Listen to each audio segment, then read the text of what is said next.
Olá pessoal, vamos a mais um exercício de teste de hipóteses para a média de duas amostras, teste T. O enunciado: uma empresa fabrica sapatos artesanais. Um grupo de engenheiros consultores propôs e implantou melhorias e treinamento aos sapateiros. O grupo consultor afirma que, como resultado da produtividade de cada sapateiro, em pares de sapatos fabricados por semana, aumentou. Uma amostra aleatória de sapateiros foi avaliada antes e após a implantação das melhorias de treinamento. Os resultados estão tabelados abaixo. Então, o que se deseja aqui nesse problema é julgar essa afirmação do grupo consultor. Vamos trabalhar com 95% de confiança, o alfa de 0,05, ok? Então, vamos julgar se damos respaldo estatístico ou não a essa afirmação do grupo consultor.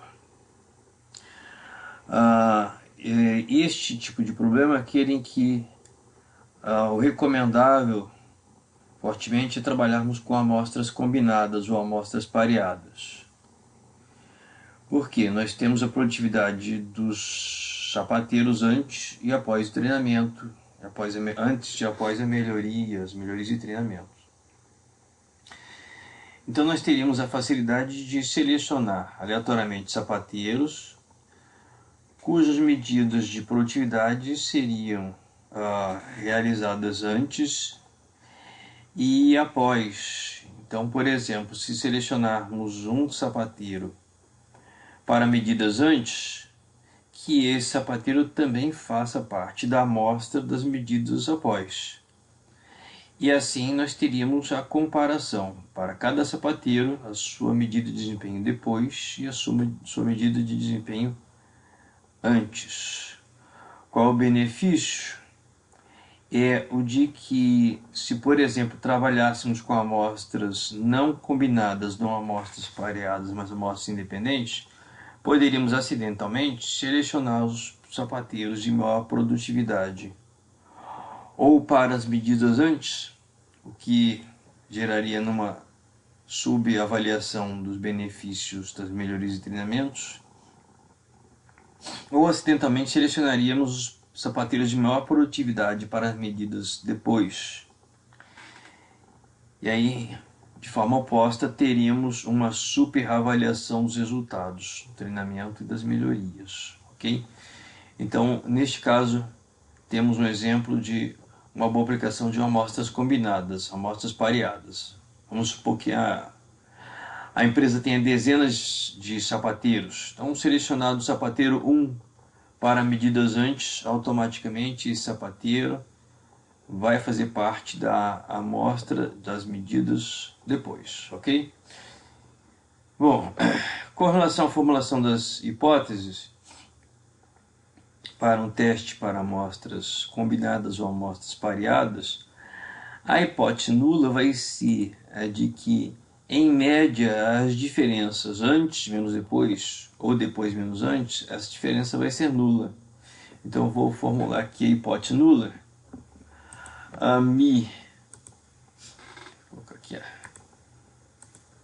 Mi depois menos mi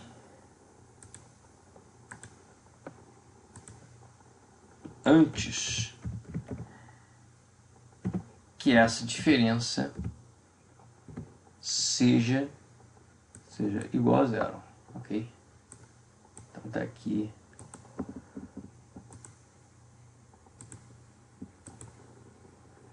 mi depois menos mi antes,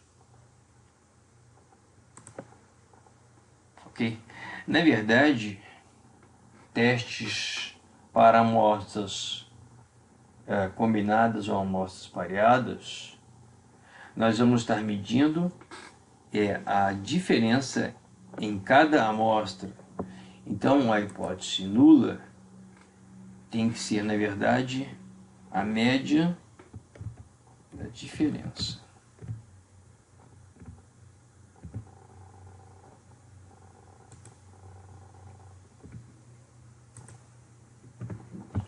Das medidas de depois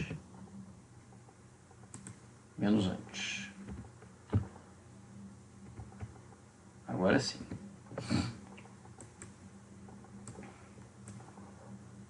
Ok? Então, esta aqui é a hipótese nula. A média das diferenças, plural, a média das diferenças entre o depois e o antes igual a zero. A hipótese alternativa vai ser que essa diferença ela vai ser positiva, porque a hipótese que está sendo apresentada aqui como afirmativa do grupo consultor é de que a produtividade aumentou. Significa que as medidas após devem superar as medidas de antes. Ok? Então a hipótese alternativa vai ter o sinal de maior. Ok? Então essas são as duas nossas hipóteses. Nós vamos estar medindo para cada amostra a diferença. Então eu vou aqui montar uma coluna para a diferença, representada aqui pela letra D. E de forma coerente a hipótese nula e a hipótese alternativa, a medida tem que ser realizada depois menos antes, e não antes menos depois, ok? Então depois menos antes, para o primeiro sapateiro selecionado aleatoriamente, depois menos antes, o primeiro sapateiro teve um aumento de produtividade de 3, e os demais sapateiros tiveram esses aumentos, ok? Bom, tivemos até 2 sapateiros com diminuição da produtividade. Perfeito?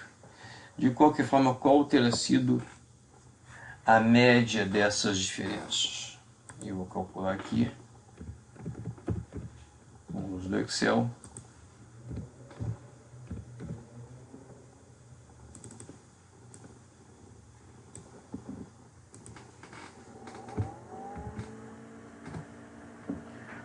Um 1,33 pares de sapato, ou seja, a média das diferenças, produtividade depois menos produtividade antes, deu um valor de 1,33. Bom, pela estatística nós vamos assim, dar respaldo afirmativo do grupo consultor se essa média das diferenças estiver significativamente afastado, significativamente acima do zero. O zero corresponderia à hipótese nula. Se essa média não estiver significativamente acima do zero, nós não poderemos dizer, de acordo com a estatística, que houve uma melhora significativa na produtividade. Ok? Então, no final das contas, nós vamos estar avaliando estes 6 valores, estas 6 medidas, como se fôssemos realizar um teste T para a média de uma amostra. Aqui nós temos agora uma amostra de diferenças. Então temos, na verdade, um teste T para a média de uma amostra. Ok? Uma amostra, nesse caso, tamanho N, tamanho 6, o número de pares aqui corresponde a 6. Perfeito? Bom,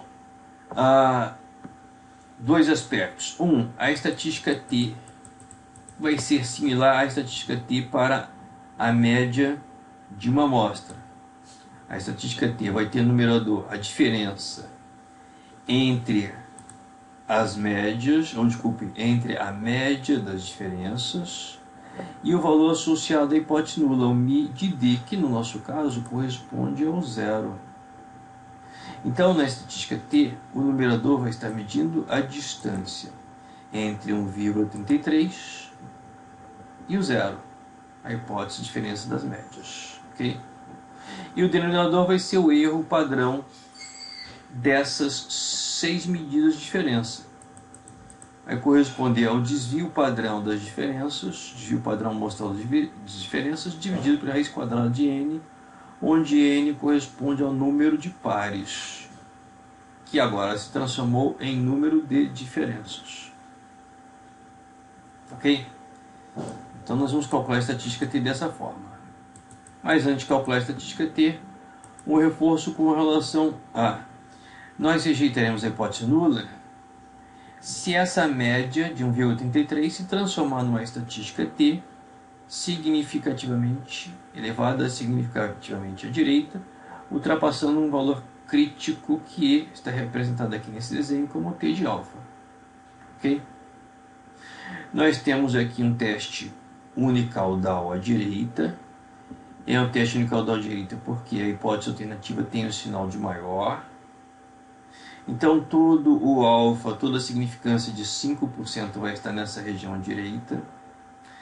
Então nós vamos ter que identificar com a ajuda da tabela T qual é o valor crítico de T que vai estar delimitando a região de H0 à esquerda e a região de H1 à direita. Eu tenho aqui uma tabelinha T, um fragmento de tabelinha T.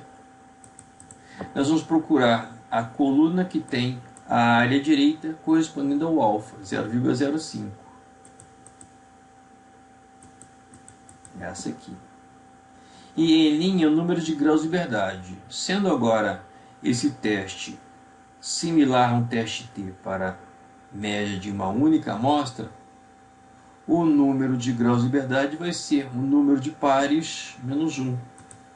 Ou seja, o número de diferença menos 1. Temos 6 pares aqui, temos 6 diferenças. Então o número de graus de liberdade vai ser igual a 5. Então para a linha com 5 graus de liberdade e para a coluna com alfa de 0,05, a área direita, encontramos o valor crítico de 2,015. Então este valor crítico aqui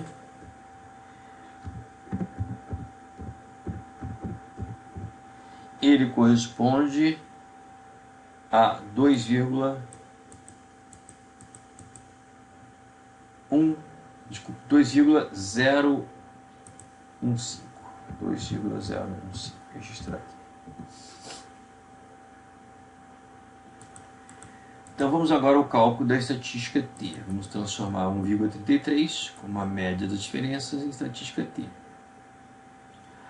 Para isso precisamos calcular antes o denominador da estatística T, que é o erro padrão. Vamos calcular o desvio padrão das diferenças, o S de D, o desvio padrão das diferenças. Então, eu vou usar aqui a função desvio padrão.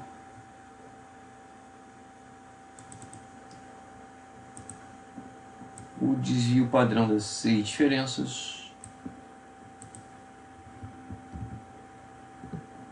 correspondendo ao valor de 2,7325.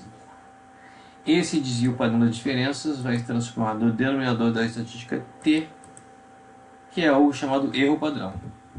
Erro padrão. Esse erro padrão vai ser igual ao desvio padrão das diferenças dividido pela raiz quadrada de n, raiz quadrada do número de pares. Temos 6 pares de amostras combinadas. Então o erro padrão 1,1155.